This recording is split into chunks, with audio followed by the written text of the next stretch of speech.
banyak siswa yang merasa mungkin ada yang suka juga sama sejarah, tapi ada juga yang merasa ngantuk kalau lagi pelajaran sejarah atau merasa pelajaran sejarah tuh membosankan. Menurut Miss kenapa dan apa Zaman sekarang tuh kalau Miss ya ngelihatnya literasi anak-anak yang kurang. betul.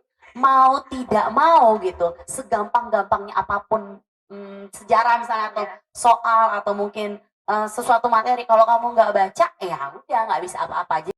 Apa sih Miss pengalaman Miss yang paling seru waktu mengajar sejarah? Karena kan sejarah itu sebenarnya kalau kita lihat nggak terlalu membosankan juga kan. Itu sebenarnya kadang sih aku tertarik karena itu kayak ngedengerin cerita gitu.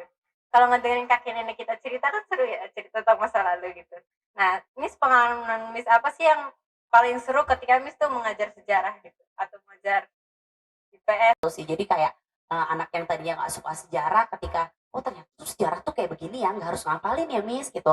Ternyata bisa juga ya ada yang bisa diambil. Dan yang kedua adalah pas pernah kejadian adalah pernah debat sama yang nggak jauh beda usianya sama Miss itu ngebahas tentang sejarah dunia gitu. Terus Miss, apakah Miss itu punya metode khusus atau cara-cara yang bisa yang supaya murid-murid itu bisa lebih enak buat dengerin tentang peristiwa sejarah atau cara-cara Miss untuk menyampaikan materi sejarah dengan lebih seru? Kita kan udah punya rancangan pembelajaran sendiri, jam pertemuan yang memang disesuaikan.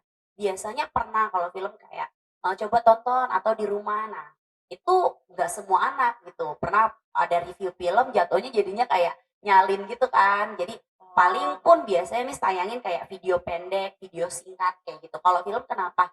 Pernah, nggak sering tapi kayak paling kayak pernah peristiwa kayak G30 SPKI. Kalau detik-detik kemerdekaan itu kan biasanya cutting. Kalau SMP itu kan pembatasannya sejarah dunia, sejarah Indonesia. Kita nggak belajar sejarah dunia tuh kalau di SMP, kecuali nanti di SMA.